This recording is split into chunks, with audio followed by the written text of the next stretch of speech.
अलीगढ़ में राज्य मंत्री रघुराज सिंह के घर में लाखों की चोरी हुई है। करीब 50 लाख रुपए से ज्यादा की चोरी का अनुमान लगाया जा रहा है। पूरी खबर विस्तार से जानिए। कोठी में रहने के करीब 500 ग्राम सोने के आभूषण और 5 किलो चांदी की भी चोरी हुई है, जो जानकारी मिल रही है। इन आभूषणों में बेशकीमती डायमंड जड़े हुए आभूषण भी थे। ये भी बताया जा रहा है कि पिछले कुछ दिनों से कोठी में रखे आभूषण धीरे धीरे चोरी हो रहे थे। कोठी में 20 साल से काम करने वाला नौकर ही चोर निकला है। आरोप के मुताबिक नौकरी पर रखे गए इस नौकर, जिसका नाम सागर है, उसने अपने 2 साथियों के साथ मिलकर चोरी की वारदात को अंजाम दिया है। शिकायत के बाद पुलिस ने नौकर को पकड़ लिया है। पुलिस ने चोरी किए गए आभूषण बरामद कर लिए हैं। पुलिस पकड़े गए नौकर से पूछताछ कर रही है। रंजीत सिंह और जानकारी हमारे को देंगे, फोन लाइन पर मौजूद हैं। रंजीत सिंह, इस चोर को पकड़ तो लिया है, पुलिस इससे किस तरह से पूछताछ कर रही है? क्या कुछ सुराग इससे जुटा पाई है पुलिस?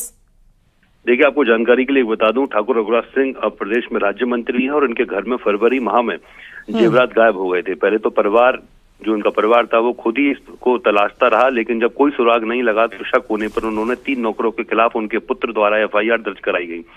देर रात तक पुलिस ने उनसे काफी गहनता से पूछताछ करी। कल दोपहर में इन लोगों को उठा लिया गया था और बताया जा रहा है कि रात में कुछ जो उनके जेवरात थे वो बरामद कर लिए गए हैं और जिन 3 नौकरों पे इनको शक था उसमें से एक ने कुछ जेवरात बरामद कर लिए हैं और कुछ अभी रह गए। पुलिस का कहना है कि जो रह गए हैं वो भी अभी और भी बरामद कर लिए जाएंगे, क्योंकि इनसे जब मेरी बात हुई रघुराज सिंह से तो इनका साफ तौर पर कहना था कि ये पिछले कई माह से मेंटली डिस्टर्ब चल रहे थे, क्योंकि घर के जो जेवरात थे, इनकी पत्नी का देहांत हो गया था और जब से ये हॉस्पिटल वगैरह में उनको देखते थे उसी दरमियान ये सारे जेवरात इनके नौकर द्वारा चोरी कर उसको बेच दिया गया था और तब से घर पे इनको कुछ भी नहीं मिल रहा था। जी रंजीत, इस खबर पर नजर बनाए रखिएगा आप। फिलहाल की जानकारी के लिए शुक्रिया।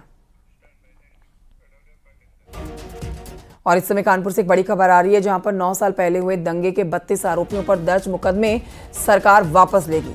2015 में दर्शन पुरवा में मुहर्रम जुलूस के दौरान माहौल बिगाड़ने का यहां पर आरोप लगा था और माहौल जो बिगड़ा था उस वक्त 50 से ज्यादा उपद्रवियों के खिलाफ रिपोर्ट दर्ज की गई थी। तत्कालीन सपा विधायक इरफान सोलंकी पर फर्जी मुकदमा दर्ज करने का आरोप लगा था।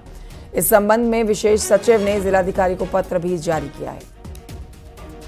अमित गंजू और जानकारी देंगे, फोन लाइन पर मौजूद है। अमित गंजू, ये बड़ी खबर जो कानपुर से, जिसमें 9 साल पहले हुए दंगे के 32 आरोपियों पर जो दर्ज मुकदमे थे वो सरकार वापस ले रही है, इस पर विस्तार से जानकारी दें। देखिए कंचन जी, मैं आपको बताना चाहूंगा, ये पूरा मामला समाजवादी पार्टी के शासनकाल में 9 वर्ष पूर्व हुए सांप्रदायिक दंगे के बाद दर्ज हुए मुकदमे संबंधित। दरअसल ये पूरा मामला 2015 में तब हुआ जब दर्शन पुरवा में मुहर्रम के जुलूस के दौरान माहौल बिगड़ा था। किन्होंने माहौल बिगाड़ा था, कौन वो लोग थे, ये एक जांच का विषय था और पुलिस ने जांच की। मगर समाजवादी पार्टी के विधायक के निर्देश के बाद 50 लोगों पर मुकदमा लिखा, जिसमें 32 लोग वो थे जो भारतीय जनता पार्टी के कार्यकर्ता बताए जा रहे थे, जो निर्दोष बताए जा रहे थे। वहां भाजपाइयों कहना था कि ये लोग निर्दोष हैं, मगर उनके बाद भी इन्हें सलाखों के पीछे भेजा गया और इन सब के बीच एक लंबी प्रोसीडिंग चली, क्योंकि तत्कालीन सपा विधायक इरफान सोलंकी थे, उनका प्रभाव बताया जा रहा था और ये फर्जी मुकदमे उन पर दर्ज कराए गए।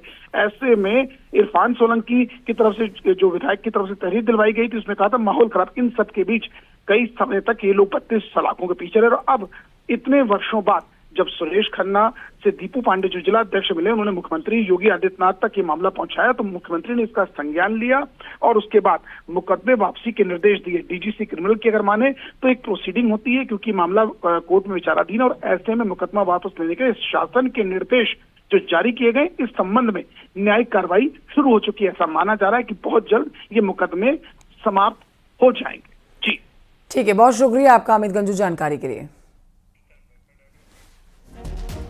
बढ़ते हैं आगे। ग्रेटर नोएडा एक्सप्रेस वे पर आबकारी विभाग ने चेकिंग के दौरान कार से भारी मात्रा में अवैध शराब पकड़ी है। अवैध शराब की कीमत लगभग 3 लाख रुपए बताई जा रही है।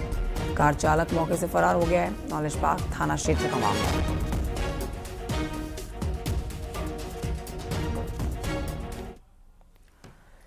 उधर शाहजहांपुर पुलिस ने 2 वारंटियों को गिरफ्तार किया है। पुलिस ने बसई गांव से जितेंद्र और देवेंद्र को गिरफ्तार किया है। बता दें आपको, इन वारंटियों के खिलाफ कई केस दर्ज हैं। थाना कलान पुलिस ने 2 वांछित अपराधियों को गिरफ्तार किया है।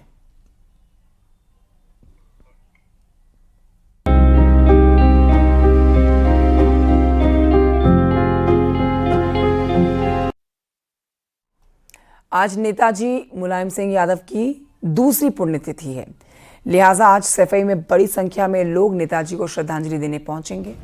तैयारियां जिसकी मुकम्मल कर ली गई हैं। मुलायम सिंह यादव की दूसरी पुण्यतिथि के मौके पर सफाई में बड़ा कार्यक्रम होना है।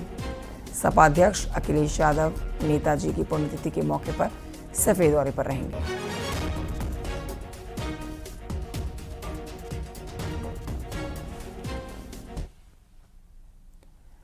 मुख्यमंत्री योगी आदित्यनाथ ने नेताजी मुलायम सिंह यादव को उनकी पुण्यतिथि पर श्रद्धांजलि दी है।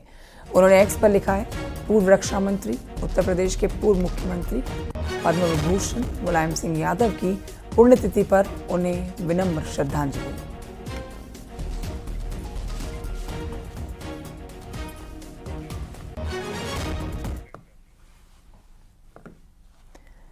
बलरामपुर में सीएम योगी ने देवी पाटन मंदिर में पूजा अर्चना की है।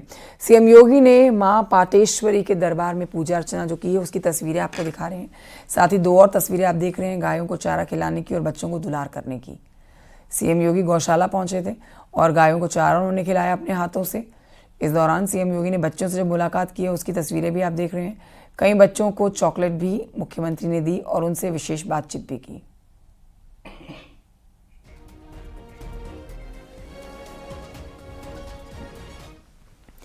लखनऊ में 3 मंजिला कमर्शियल बिल्डिंग में आग लगी है। फायर ब्रिगेड की टीम आग पर काबू पाने के लिए पहुंची हुई है। जो जानकारी मिल रही है उसके मुताबिक 3 गाड़ियां इस समय मौके पर मौजूद है फायर ब्रिगेड की। लखनऊ अयोध्या हाईवे के इंदिरा नहर के पास में ये आग लगी है। बिल्डिंग में gym, car service centre, tyre showroom है।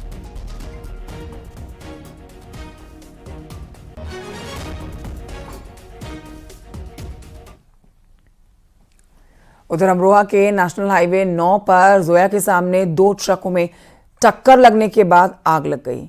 इस घटना में ट्रक ड्राइवर की जिंदा जलकर मौत हो गई है। पुलिस ने शव को कब्जे में लेकर पोस्टमार्टम के लिए भिजवाया है। हाईवे पर ट्रकों में आग लगने से अफरा तफरी मच गई।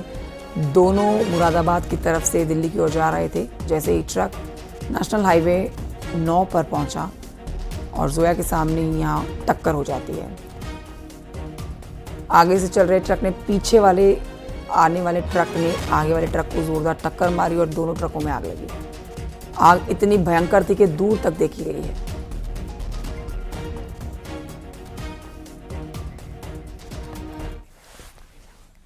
उधर चित्रकूट में भीषण सड़क हादसे में 3 लोगों की मौत हो गई है। तेज रफ्तार ट्रक ने बाइक सवार 3 लोगों को टक्कर मार दी है, जिसमें तीनों की मौके पर मौत हो गई है। हादसे के बाद ड्राइवर ट्रक लेकर मौके से फरार हो गया है। सूचना पर पहुंची पुलिस ने तीनों शवों को कब्जे में लेकर पोस्टमार्टम के लिए भेजा है। शहर कोतवाली क्षेत्र में यह हादसा हुआ है।